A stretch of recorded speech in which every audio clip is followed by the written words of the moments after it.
Ça va bien. Euh, Ce matin, on va tourner, on va poursuivre un peu avec l'histoire des rois. On va rester dans les rois et on va faire un petit survol pour établir une ligne directrice.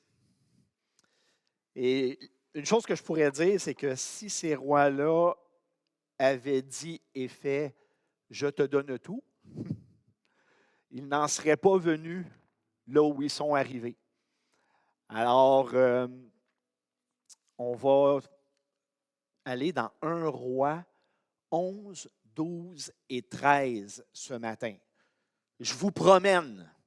On regarde 3 rois ce matin et on va tirer les conclusions de la vie de ces 3 rois-là. Pendant que vous tournez, je suis allé dans des funérailles hier. Une amie qui est décédée, qui était croyante. Et c'est intéressant d'entendre les témoignages. Les témoignages de cette femme-là qui est décédée, où les frères, les sœurs, les proches rendaient témoignage de qui cette femme-là était. C'était une femme, pour reprendre les mots de son mari, une femme qui savait aimer. Elle a tout donné. Elle a donné à ses enfants amour, affection. Elle préparait des repas. Elle appelait des frères, des sœurs dans l'église. Elle demandait des nouvelles. Quand quelqu'un avait de la difficulté, elle se présentait naturellement chez elle avec un petit repas, un petit plat pour l'accompagner. Elle était présente partout.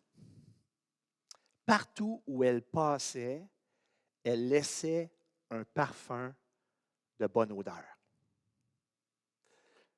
C'est intéressant qu'après notre mort, des gens disent ça de nous.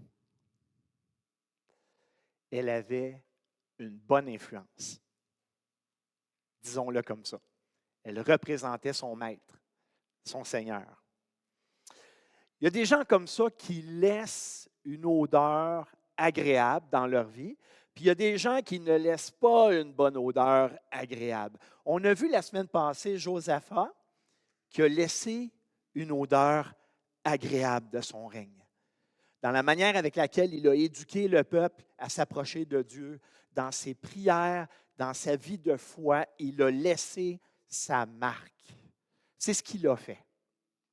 Et ce matin, on regarde 3 rois. On va regarder Salomon, on va regarder Roboam, qui est son fils, et on va regarder Jéroboam, qui est son serviteur, puis on va regarder pourquoi ce serviteur-là est devenu un roi. Alors, c'est ce qu'on va regarder ce matin, et on va voir comment Dieu a jugé ces 3 rois-là. Mais avant d'aller plus loin, on va prier. On va se courber, on va prier.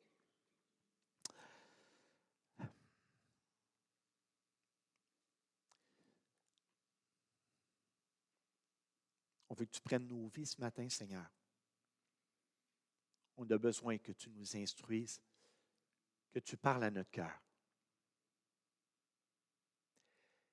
Élève-nous afin qu'on puisse te louer et t'adorer par nos vies. Enseigne-nous. Touche-nous afin qu'on donne notre vie, pas sous la contrainte, mais avec amour et avec joie pour qui tu es.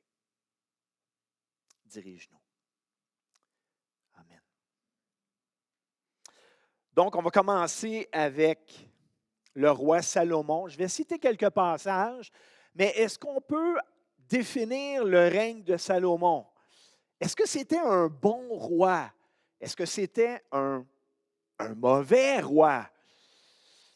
Une chose est sûre, c'est que dès le début du règne, il y a quelque chose de très particulier que Salomon va faire. Il va adresser une prière au Seigneur. Une prière qui va marquer son règne entier. Donne-moi la sagesse de gérer mon peuple. Une demande qui n'est pas pour lui, à proprement dit, parce que les bénéficiaires de ça, ça va être le peuple. Puis Dieu dit, tu as tellement été sage dans ta requête de me demander de t'accompagner dans la sagesse et dans l'application de la justice, que je vais te donner au-delà de ça. Tu vas être riche. Tu vas avoir le pouvoir. Je vais te faire régner pleinement parce que ton cœur est au bon endroit. Alors, Salomon va débuter son règne, un excellent règne, et sa sagesse va être reconnue partout. On peut aller dans 1 Roi 5, 9 à 14, où ça l'explique ce que Dieu a donné à Salomon. 1 Roi 5, 9 à 14. Dieu donna à Salomon une sagesse exceptionnelle, une très grande intelligence, une large ouverture d'esprit qui le fit s'intéresser à des questions aussi nombreuses que les grains de sable au bord de la mer. Sa sagesse dépassait celle de tous les sages de l'Orient et de l'Égypte. Il surpassait tous les autres, même Étan, l'Ezraïte, Éman, Calcol et Darda, les fils de Mahol. Aussi, sa renommée se répandit parmi tous les peuples voisins. Il fut l'auteur de 3000 proverbes, composa 1005 chants. Il décrit les plantes, du cèdre du Liban jusqu'à la branche de l'hysope qui pousse sur les murailles. Il a aussi parlé des animaux, des oiseaux, des reptiles et des poissons. Tous les rois de la terre qui avaient entendu vanter sa sagesse envoyaient des délégations de tous les pays du monde pour l'entendre. Et tant et aussi longtemps que Salomon est resté près de l'Éternel, Dieu bénéficiait aussi de cette gloire-là. Parce que c'est Dieu qui avait donné cette sagesse-là. Il a bâti le temple de Jérusalem. Il a fait plein de choses. Et malgré sa sagesse, Salomon avait un talon d'Achille. Il n'a pas échappé au charme de ses femmes. Par alliance, on donnait des femmes. Il y avait des mariages qui se faisaient entre les peuples. Et ces femmes-là venaient avec un bagage culturel, des dieux à adorer, des manières de faire, des manières de vivre. Et Salomon est parti à la dérive. Il a bâti des temples pour leurs dieux. Il a adoré les dieux de ces femmes. Et Dieu l'a interpellé à 2 reprises pour tenter de le ramener. Ça n'a pas marché. Salomon a décidé que ce n'était pas la vie qu'il voulait mener. Soumis à l'influence de ses femmes. 1 Roi 11, 11 à 13. Dieu parle à Salomon. Et voici ce qu'il dit. « Puisque tu te conduis ainsi et que tu n'as pas respecté mon alliance et les ordres que je t'avais donnés, je t'arracherai la royauté et je la donnerai à un de tes sujets. » Pas à ta famille, à l'un de tes sujets. « Toutefois, à cause de ton père David, je n'accomplirai pas cette menace de ton vivant, mais j'arracherai le royaume à ton fils. Encore, je ne lui enlèverai pas tout le royaume, je lui laisserai une tribu à cause de mon serviteur David et à cause de Jérusalem, la ville que j'ai choisie. » Alors Dieu annonce à Salomon qu'il va avoir un jugement et que la royauté va être enlevée à son fils Roboam. Roboam est le descendant légitime de Salomon. Et Dieu est en train de mettre les choses en place pour que ce jugement-là s'applique. Et ce qui est intéressant, c'est de voir à quel point Dieu a dosé son jugement. On voit qu'il y a une retenue dans le jugement de Dieu à l'égard de Salomon à cause de David. Et ce qu'il va faire, il va le faire un temps. Alors, au verset 30, il y a un prophète qui s'appelle Aïa, qui vient voir Jéroboam. Jéroboam, c'était comme le bras droit ou le foreman de la maison de Salomon. C'était un homme allumé, dynamique, capable. Et il était en mesure d'accomplir de grandes choses. Alors, Aïa se présente devant lui. Il prend sa tunique et il va acter ce qui va se passer avec le peuple. Parce que souvent, les prophètes agissaient de cette manière-là. Ils actaient leur prophétie. Alors, il prend la tunique, il la déchire en 12 morceaux. Les 12 tribus d'Israël. Déchire en 12 morceaux. Puis il dit à Jéroboam, tiens, prends 10 morceaux, les 2 autres vont aller à Roboam. Il est en train de prophétiser qu'Israël ne sera plus jamais comme c'était du temps de David. Ça ne sera plus comme ça. Salomon l'apprend et plutôt que de se plier à la volonté de Dieu, il va tenter de vaincre le destin, se battre contre la souveraineté de Dieu. Avez-vous déjà essayé de faire ça? Se battre contre le Seigneur?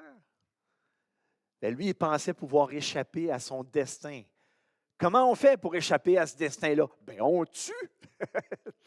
S'il n'y a pas de roi, il n'y a pas de règne. Alors, on va tuer Jéroboam. Mais Jéroboam se sauve. Il s'en va en Égypte. Puis Salomon n'arrive pas à mettre la main dessus.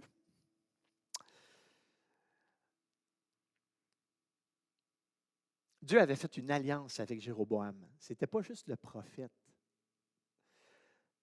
Dans 1 Roi 11, 37 à 39, Dieu fait une alliance. Et ça, c'est particulier. Il est prêt à faire d'un serviteur un roi, sous certaines conditions. Voici ce qui est dit. Quant à toi, Jéroboam, je te ferai roi et tu régneras comme tu le désires sur Israël. Et lorsqu'on parle d'Israël, on parle des 10 tribus de 12. Si tu obéis à tout ce que je t'ordonnerai, si tu suis les chemins que je prescris et si tu fais ce que je considère comme juste, en observant mes ordonnances et mes commandements, comme l'a fait mon serviteur David, je serai avec toi. Je ferai de toi le chef d'une dynastie durable, comme je l'ai fait pour David. C'est quand même pas rien, là. Et je te confierai Israël. J'humilierai ainsi les descendants de David, mais ce ne sera pas pour toujours. Dieu est prêt à faire une alliance avec un serviteur, et s'il craint Dieu, Dieu va lui donner le pouvoir des 10 tribus d'Israël.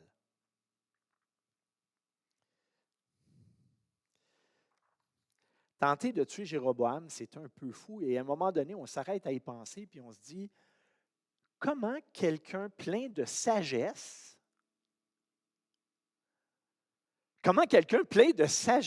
peut arriver à réfléchir, à faire quelque chose d'aussi fou que ça?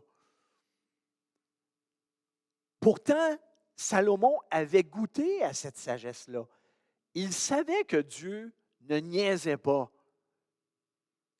Et pourtant, ça ne l'a pas empêché de suivre les desseins de son cœur.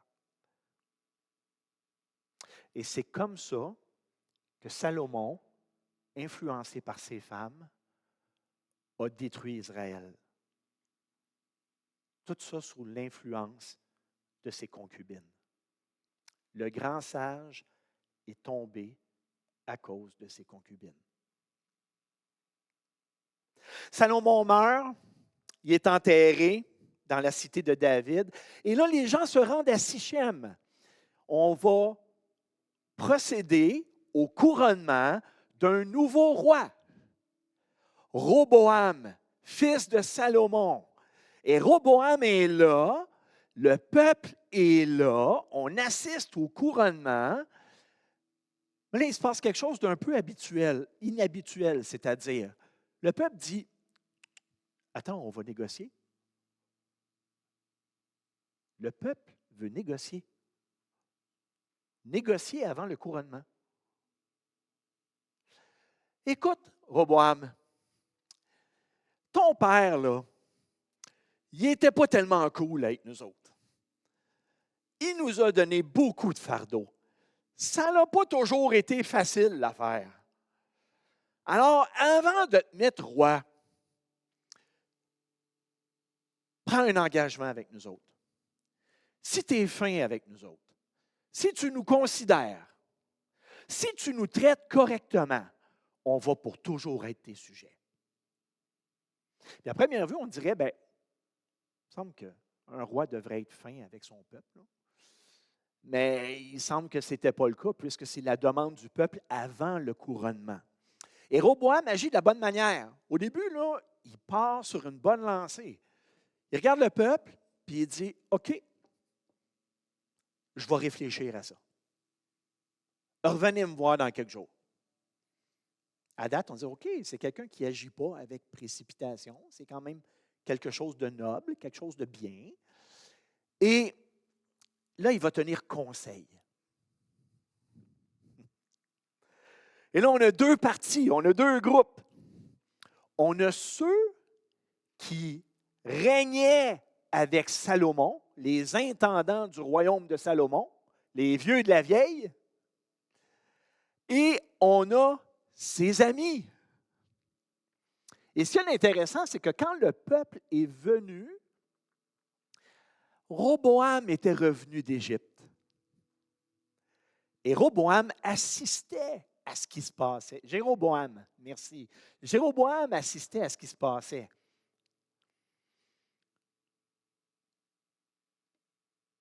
Qu'est-ce que vous pensez que je devrais faire avec le peuple?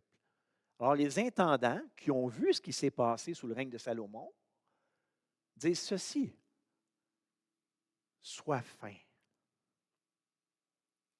sois aimable, sois bienveillant. Et ces gens-là vont être gagnés à toi pour toujours. Ils avaient vu ce que Salomon faisait. Ils avaient assisté à ce règne-là. Il se tourne de bord. Il va voir ses amis. Hey les gars, vous étiez là? Qu'est-ce que vous pensez que je devrais faire avec le peuple? Et là, la réponse n'est pas une réponse d'un roi bienveillant qui devait représenter l'Éternel, mais la réponse d'un arrogant qui veut écraser le peuple sur son pouvoir. Et ses amis disent ceci. 1 Roi 12, versets 10 et 11. Mon petit doigt est plus gros que les reins de mon père. Tu vas leur dire ça. Oui, mon père vous a chargé d'un fardeau, d'un joug pesant. Mais moi, je vais le rendre encore plus pesant. Mon père vous a fait marcher à coups de fouet. Moi, je vais vous faire marcher avec des lanières cloutées. Mais qu'est-ce que vous pensez qui s'est passé quand le peuple a entendu ça? Quelle réponse arrogante et imbécile. Dirigée par le pouvoir, et Roboam, sous l'influence de ses amis, encore, sous la puissance de l'influence, a provoqué ce que le prophète avait prophétisé. Il a provoqué la chute d'Israël. Parce que là, après ça, quand le peuple entend ça, il dit « Hey, mais qu'est-ce qu'on fait ici, nous autres? On n'est quand même pas pour mettre un gars comme ça à la tête de notre pays. Qui veut courir à sa perte? Est-ce qu'on voterait pour quelqu'un qui nous veut du mal? Alors, on s'en va. On n'a plus rien à voir avec toi. » Et 10 des 12 tribus d'Israël partent. Et là, ils vont aller voir Jéroboam, qui est revenu d'Égypte, à qui on a promis 10 tribus. Et il va dire, on veut te faire roi. Règne sur nous. Parce que ce gars-là, il n'a pas d'allure.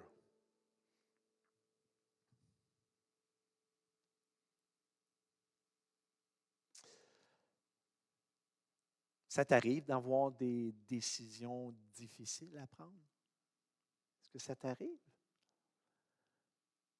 Tu sais, des décisions où tu as besoin d'aller chercher conseil. Si j'arrête l'histoire là, je serais tenté de poser cette question-là. Qui sont tes conseillers? Vers qui tu te tournes? Parce que Roboam n'a réellement pas été bien conseillé. Qui sont tes conseillers? Et est-ce que tes conseillers contribuent à t'élever pour le Seigneur? Ou ces conseillers-là causent ta perte? Dans ce cas-là, ça a causé la perte. Qui sont tes conseillers? On influence tout le monde et tout le monde se fait influencer. C'est le propre de la nature humaine. Alors, qui tu influences, qui tu conseilles, quel type de conseil que tu donnes? Est-ce que tu contribues à élever quelqu'un ou à descendre quelqu'un? Et les gens qui te conseillent, est-ce qu'ils sont de bons conseils?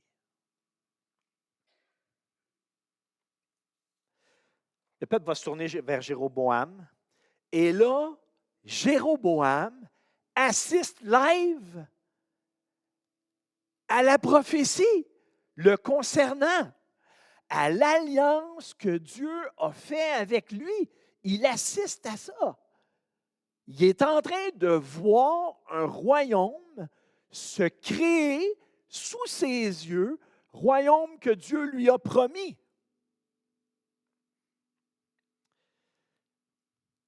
Et là, on dirait, puisqu'il assiste à ça, c'est sûr qu'il va suivre le Seigneur. C'est sûr que ça va faire un bon roi. Il assiste à quelque chose qui est totalement hors de son contrôle, qu'un prophète lui a prophétisé.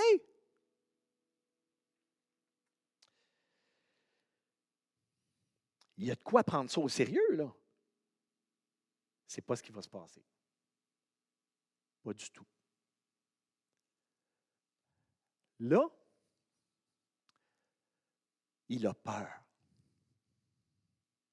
Il angoisse. La peur le prend. La semaine passée, on avait vu que Josaphat a eu peur avec les 3 royaumes, mais il est allé à la bonne place pour aller se faire réconforter. Mais ce n'est pas le cas de Jéroboam. Jéroboam prend peur et là, il se met à réfléchir. Et voici ce qu'il dit au chapitre 12, versets 26 et 27 de 1 roi. 1 roi 12, 26, 27.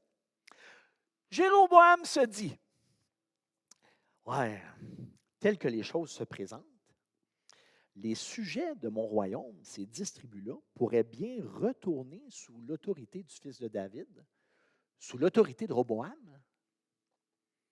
s'ils continuent à se rendre à Jérusalem pour y offrir des sacrifices dans le temple, parce qu'ils ont beau partir avec moi, ils vont retourner à Jérusalem pour adorer. Le temple est là. Plus loin que ça, s'ils retournent, ils vont peut-être vouloir rester avec Roboam. Et si je perds mon royaume, je pourrais perdre la tête aussi. Ils vont me tuer. Ou je vais devoir me soumettre à Roboam. Comment je vais faire pour dénouer cette impasse-là? Et là, il se met à réfléchir. Et c'est le cas de le dire, il y a un plan diabolique. C'est réellement comme ça qu'on peut traiter ça. Verset 28. Après avoir pris conseil, on ne sait pas auprès de qui, là, mais après avoir pris conseil, le roi fit faire 2 veaux d'or et déclara au peuple, en voilà assez de ces pèlerinages à Jérusalem. Vous n'avez plus besoin de vous déplacer. Regardez comment je suis bon, je suis fin. On va faire des veaux d'or. Voici vos dieux. Voilà, on règle la question. Ce sont ces dieux-là qui vous ont fait sortir du pays d'Égypte.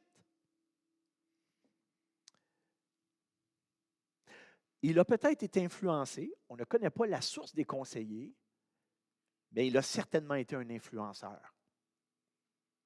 On pourrait presque dire que c'est le père des médias sociaux. Il a influencé et il l'a fait de la bonne manière. Sur le PowerPoint, j'ai marqué de nouveaux dieux, pareils mais différents. Parce que dorénavant, cher peuple, vous allez continuer à adorer. Je ne défierai pas trop vos habitudes. On va vous faire la vie facile. Voici des dieux. Voici des lieux pour adorer. Plus besoin de vous rendre à Jérusalem. On va instaurer des prêtres. Oui, on a besoin de prêtres. On va faire des chants. On va faire des sacrifices. On va instaurer des journées fériées, des fêtes religieuses. Comme ça, vous allez vous sentir comme chez vous. Comme ce que Dieu avait défini par la loi dans le Deutéronome. Plus besoin de se rendre à Jérusalem.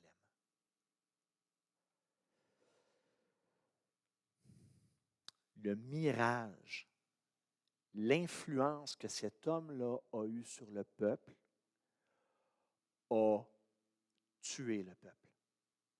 Ça a été une influence fatale parce que plus tard, en Israël, il faut comprendre qu'il n'y aura plus jamais de bon roi qui va craindre l'Éternel. Des 10 tribus, aucun roi ne va se tourner vers l'Éternel et ils vont être déportés à partir de Samarie, qui va devenir la capitale de ces 10 tribus-là. Ils vont être déportés en guise de jugement. Et tout ça à partir d'un nouveau système religieux implanté. Par gain de pouvoir, par peur et par influence.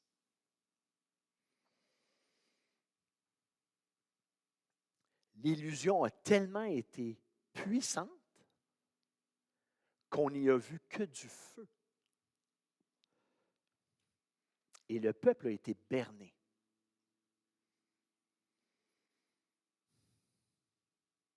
Pourtant, Dieu était sérieux avec Jéroboam en lui offrant un deal. Mais il n'a pas su saisir ce que Dieu donnait. 3 rois, 3 influences par les femmes. Et honnêtement, présentement, on parle des femmes de Salomon. La loi était claire. Ne marie pas une femme étrangère parce que tu pourrais t'éloigner de moi. C'est ce que le Deutéronome, c'est ce qu'Exode enseigne et c'est ce qu'un roi rapporte. Mais ça aurait pu être d'autres sources d'influence aussi. Mauvais conseiller, on devient de mauvais conseillers, on est mauvais conseillers. C'est exactement ce que Roboam et Jéroboam ont vécu. Pour conclure, on est tous sous l'influence de quelqu'un et on va tous influencer quelqu'un. Je pense à Micheline qui est décédée, que je vous ai donné en introduction tantôt. Elle a influencé d'une bonne manière. Josaphat a influencé d'une bonne manière. Il n'y a pas juste eu des mauvais influenceurs, il y a eu de bons influenceurs. Mais on est influencé par nos amis, par notre famille, par notre conjoint-conjointe, par nos employeurs, par notre famille, par des influenceurs sur les réseaux sociaux. Le monde, ça fait longtemps qu'ils ont compris qu'on pouvait influencer. Les compagnies investissent dans des influenceurs pour faire tourner l'opinion et orienter les directions de la population. Ce n'est pas nouveau, là. Est-ce que les sources d'influence que tu as autour de toi te rapprochent de Dieu? Est-ce que les sources d'influence autour de toi te rapprochent ou t'éloignent? Est-ce que les informations de ces gens-là qui t'influencent sont justes ou on est en train de te bourrer? Est-ce que tu es capable de valider les informations qu'on te donne? Je pense aux actes, dans Acte 17, les disciples de Bérée qui observaient dans les Écritures ce que Paul enseignait pour savoir si c'était juste, si c'était exact. On ne leur en passait pas une, eux autres. Mais il y a quelque chose de très sain à l'arrière de ça. Il y a quelque chose de très sain, même en tant qu'Église, à valider la qualité de l'enseignement de celui qui vous enseigne. Parce qu'autrement, comment on fait pour valider si c'est vrai? Et c'est tout à fait logique de le faire. C'est un encouragement que je vous sers. Allez voir, quand on vous donne des versets, allez voir, allez valider si c'est exact, si c'est juste, c'est important. Les anciens, les enseignants dans Éphésiens 4 sont là pour éduquer, pour justement qu'on ne soit pas influencé et amené par des gens comme Jéroboam de tout bas, tout côté. Il y a de multiples invitations à prendre garde et à évaluer.